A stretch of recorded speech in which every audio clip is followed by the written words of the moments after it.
आप देख रहे हैं प्रवासी संदेश। मुंबई के कांदिवली वेस्ट इलाके में आने वाले हीरानंदानी हेरिटेज सोसाइटी में वैक्सीन ड्राइव के तहत 30 मई को करीब 390 लोगों को कोविशील्ड वैक्सीन का पहला डोज दिया गया। ये वैक्सीनेशन ड्राइव सोसाइटी के कमेटी मेंबर प्रदीप सिंह नामक शख्स के द्वारा रखा गया था।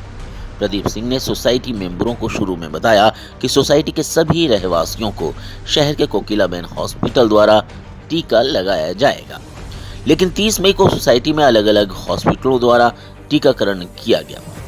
वहां किए गए टीकाकरण के बाद ना तो किसी को कोकिलाबेन हॉस्पिटल के नाम पर सर्टिफिकेट मिले और ना ही किसी सोसाइटी मेंबर में वैक्सीन लगाए जाने के बाद कोई ऐसा लक्षण दिखाई दिया जो वैक्सीन लगने के बाद कुछ लोगों में दिखाई देता है।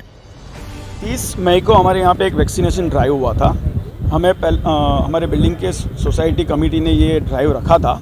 पहले हम लोग काफ़ी उत्सुक थे इस चीज़ को लेके। पहले हमें बताया गया कि ये कोकिलाबेन अंबानी हॉस्पिटल से वो लोग आ रहे हैं। फिर 30 तारीख को मॉर्निंग में जो बंदे लोग आए तो तब पता चला कि ये शिवम हॉस्पिटल चारकोप से बंदे लोग आए हैं। उसके बाद ये वैक्सीनेशन ड्राइव शुरू हुआ।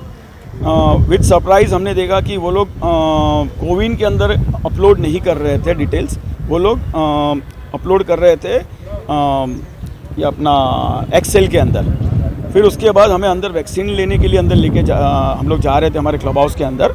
तो वहाँ पे क्लब हाउस में वो हमको पिक्चर्स गिराने नहीं दे रहे थे, फ़ोटो गिराने नहीं दे रहे थे। तभी भी हमको थोड़ा सा डाउट आना शुरू हुआ। उसके बाद उन्होंने हमको बहुत सारे मेंबर्स ने उनसे रसीद मांगा कि हमने आपसे ये लिया है तो आपको रसीद दो उसका। तो उन्होंने वो रसीद देने के लिए भी ना बोल दिया। उसके बाद दोपहर में वो वैक्सीनेशन ख़त्म हो गया। नेक्स्ट डे मॉर्निंग में सब ऐसे बिल्डिंग में इकट्ठा सब 390 पीपल्स ओवर हियर ओनली। तो उन्होंने ऐसा बोला कि किसी को कुछ नहीं हो रहा है। जब कोविशील्ड आगे का एक्सपीरियंस बता रहा है कि 50 से 60% पीपलों को कुछ ना कुछ बुखार आएगा, ये आया। तो पहले ऐसा लगा कि थोड़ा ये हमारा इम्यूनिटी स्ट्रॉन्ग होगा ये। उसके बाद ऐसा शुरू हुआ कि वैक्सीनेशन का हमारे पास सर्टिफिकेट नहीं आ रहा था। 4-5 दिन तक वो वैक्सीनेशन सर्टिफिकेट का हम डिमांड कर रहे हैं। तो वो लोग बोल रहे थे आएगा, आज आएगा, कल आएगा, परसों आएगा। हम लोग अपलोड कर रहे हैं पर वो हमको वो प्रॉपरली उसका कोई रिप्लाई नहीं मिल रहा था। उसके बाद हमको 390 में से 4-5 जन को नेस्को से सर्टिफिकेट आया, जो जहाँ पे जो गवर्नमेंट का फ्री वैक्सीनेशन जहाँ पे हो रहा है। और वो डेट था समझो 7 तारीख होगा तो 6 तारीख का वो वैक्सीनेशन का डेट आया। वो 30 तारीख का वैक्सीनेशन का डेट नहीं आया। We are all worried about certificate. तो हम लोग फिर हमको आया लाइफलाइन करके हॉस्पिटल है, उसका सर्टिफिकेट आया। उसके बाद हमें सर्टिफिकेट आना शुरू हुआ नानावटी का सर्टिफिकेट आया। उसके अंदर 12 तारीख का डेट था। देन वी थिंक कि ये कुछ बहुत बड़ा स्कीम है। हम पहले से लग रहा था कि चलो कोई अपलोड लेट हो रहा है या प्राइवेट वैक्सीनाइजेशन है तो उसमें लेट अपलोड होता रहेगा। तो वो नहीं हुआ सब कुछ। और फिर हमने ट्वीट किया नानावटी को कि भाई ये कुछ गलत है। कल नानावटी के लोग हमारे बिल्डिंग में आए थे, 2 रिप्रेजेंटेटिव। उन्होंने क्लियरली बता दिया कि ये हमने आपको कोई वैक्सीनेशन दिया नहीं है, ना आपको दिया है ना उन बंदों को दिया था हमने। और हमारा कोई इसके अंदर हमारा कोई रोल नहीं है। और ये जो सर्टिफिकेट है वो ओरिजिनल है पर वो हमारे यहाँ से मैनेज किया हुआ है। हितेश पटेल ने बताया कि उनके बेटे को कोविशील्ड का टीका लगाया गया। आमतौर पर 4 से 5 घंटे में लोगों को टीकाकरण का सर्टिफिकेट का मैसेज उनके मोबाइल पर आ जाता है, लेकिन मेरे बेटे को टीका दिए जाने के बावजूद उसे कोई मैसेज नहीं मिला। सोसाइटी के अन्य मेंबरों में जिनको टीकाकरण किया गया उन्हें भी कोई मैसेज प्राप्त नहीं हुआ। तब लोगों ने सोचा कि प्राइवेट टीकाकरण कैंप होने के कारण देरी से सर्टिफिकेट मिलेगा। हितेश का यह भी कहना है कि जो व्यक्ति जिस कंपनी का वैक्सीन लेता है उसके सॉफ्टवेयर में वैक्सीन लेने वाले की जानकारी भरी जाती है। दैट्स वही सबसे अभी सेकंड कंसर्न यही है कि हमारे बच्चों को हमको ये वैक्सीनेशन लगाए कि नहीं, वही हमको सबसे बड़ा हो। और सर्टिफिकेट आ गया है तो वो अभी कहाँ है हम पता ही नहीं, क्योंकि हमको अभी फर्स्ट डोज कभी मिलना नहीं है। हमारे अंदर जो वैक्सीनेशन गया वो शुगर है या ग्लूकोज है, क्या है हमको पता ही नहीं है। और कोई हमारे पास कोई ऐसा प्रूफ नहीं है। और we are just worried about not अभी ये 390 पीपल्स नहीं, हमने और भी सुना कि ये कांदिवली बोरीवली में और भी जगह पे ये ऑर्गेनाइज्ड हुआ था ये कैंप। और मैंने आज ट्विटर पे भी पढ़ा दूसरे लोगों का कि आदित्य कॉलेज करके है, वहाँ पे भी लोगों ने जो यही सेम वेंडर से वैक्सीनेशन लिया है और उनको भी सर्टिफिकेट नहीं मिला है।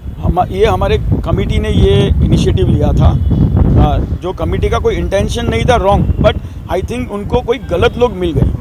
ये हो सकता है बिकॉज ऐसा कोई ये सोसाइटी में ऐसा कोई भी नहीं है कि वो गलत इंटेंशन से करेगा, बट मे बी वो टाइम पे इन लोगों को कोई गलत लोग मिल गए और जो है ये जो शिवम हॉस्पिटल का नाम आ रहा है या जो जितने और भी लोग हैं वो लोग करप्ट हैं इसके अंदर, और उन्होंने बहुत बड़ा ये स्कैम करा है। कितने पैसे लिए गए थे? 1260 रुपया, 1200 रुपया प्लस 60 रुपीज़ GST का, जो हमको बिल भी नहीं दिया। तो वो ये GST स्कैम भी है। और हम जब शिवम वाले के पास मिलने गए कि भाई, तो उसने ब्लंटली डिनाई कर दिया कि ये हमने कोई आपको वैक्सीनेशन दिया नहीं और हम ये महेंद्र सिंह को किसी को हम जानते नहीं हैं। जब महेंद्र सिंह ने उनको सामने बोला कि मैंने आपको पैसा दिया है, तो वो बोलती नहीं मैं तुमको जानती नहीं। तो तब से ये सब ज़्यादा वो हो रहा है। और दिस रियली ये नहीं छोटा स्कैम है ये। अगर ये अभी ये समझो अभी ये अगर ऐसे ही रहा तो इंडिया से तो कोरोना जाएगा ही नहीं, क्योंकि मुझे लगा ही नहीं तो ऐसे हो गया। ये 390 पीपल तो कोरोना उनके पास, उनको कभी भी हो सकता है वापस। सोसाइटी के लोगों का कहना है कि यहाँ एक्सेल सीट पर लोगों से जुड़ी जानकारी भरी जा रही थी। यहाँ तक कि जिस व्यक्ति के माध्यम से सोसाइटी में टीकाकरण का कैंप आयोजित किया गया था, उसने टीका लगाने की तस्वीर तक लेने से मना कर दिया था। इन सारी चीजों को देखने के बाद लोगों के मन में शुरुआती दिनों से ही टीकाकरण को लेकर संशय उत्पन्न होने लगा। लोगों की शंका तब और गहरा गई जब करीब 10 दिन बाद टीका लेने वाले सोसाइटी मेंबरों को कोकिलाबेन हॉस्पिटल की जगह दूसरे हॉस्पिटलों के नाम पर सर्टिफिकेट आने लगे। सोसाइटी मेंबरों की माने तो उन्हें Nanavati hospital, lifeline hospital, Kandivali का शिवम हॉस्पिटल के अलावा मनपा द्वारा गोरेगांव पूर्व में संचालित किए जा रहे नेस्को टीकाकरण केंद्र का सर्टिफिकेट मिला। तब सोसाइटी के मेंबरों को लगा कि इस टीकाकरण के पीछे गड़बड़ घोटाला किया गया है। Nikita Bhayani and staying in Hiranandani Heritage. Now we had a camp over here, so around 400 people, and it was in a very good faith. The committee had set up a camp over here, so 400 people have taken the vaccine. Now when we took the vaccine, we were all very happy and everything, but within 2-3 days we realized that no side effects have ever happened to even one person. So there we felt कि अरे कुछ ना कुछ गलत हो रहा है। And then certificate जो आते हैं, जनरली गवर्नमेंट के सर्टिफिकेट जो आते हैं वो 15-20 मिनट में या विद इन 1-2 आवर्स आ ही जाते हैं, at the most 24 hours. But हम लोग को किसी को भी कोई भी सर्टिफिकेट नहीं आया। जो भी सर्टिफिकेट्स आए, किसी को 1 हफ्ते के बाद, किसी को उसके बाद। अच्छा, सर्टिफिकेट पे वो कोविन ऐप में सर्टिफिकेट आ गया है, मगर किसी को नानावटी हॉस्पिटल, किसी को लाइफलाइन, तो वहाँ पे हमें रियलाइज़ हुआ कि कुछ गलत हुआ है। तो देन ये सब चीज़ अभी चालू हुई है, मगर now it is the life of 400 people. अच्छा, जिसको सर्टिफिकेट आ गया है तो अभी तो वो अपना पहला डोज ले भी नहीं पाएंगे, तो हम क्या करेंगे? तो we need help that what next is to be done. And ये जो सर्टिफिकेट है वो पहले वॉइड करना पड़ेगा या तो फिर एंटीबॉडी टेस्ट करना पड़ेगा। हमें वो भी नहीं पता है कि हमारे एक्चुअली बॉडी में गया क्या है। तो it is a serious issue. So I would really request the government or whoever to take care of it, and जितना जल्दी हो सके ये मैटर कीजिए, क्योंकि फर्स्ट अभी डोज नहीं मिलेगा तो दूसरा कभी लेंगे, तो तब तक हमारा वैक्सीनेशन नहीं होगा। निकिता भयानी ने स्पष्ट तौर पर शंका जाहिर की कि वे और अन्य सोसाइटी मेंबर ये जानना चाहते हैं कि उन्हें वाकई में कोविशील्ड का टीका लगाया गया है या उसके बदले कुछ और ही हमारे शरीर में इंजेक्शन के माध्यम से डाल दिया गया है। इसी सच्चाई को जानने के लिए सोसाइटी मेंबरों ने लिखित तौर पर कांदिवली पुलिस स्टेशन में शिकायत दर्ज कराई है। कांदिवली के वरिष्ठ पुलिस निरीक्षक बाबा साहेब सालुंखे ने बताया कि हम इस मामले की जांच में जुटे हैं। जो भी तथ्य निकल कर आएगा उसे सोसाइटी मेंबरों को अवगत करा दिया जाएगा। फिलहाल टीकाकरण के आयोजन करने वाले शख्स सोसाइटी से गायब बताए जा रहे हैं। प्रवासी संदेश के लिए मुंबई से शुभम पांडे की रिपोर्ट। प्रवासी संदेश को लाइक करें, शेयर करें, कमेंट करें, सब्सक्राइब करें और बेल आइकन जरूर दबाएं।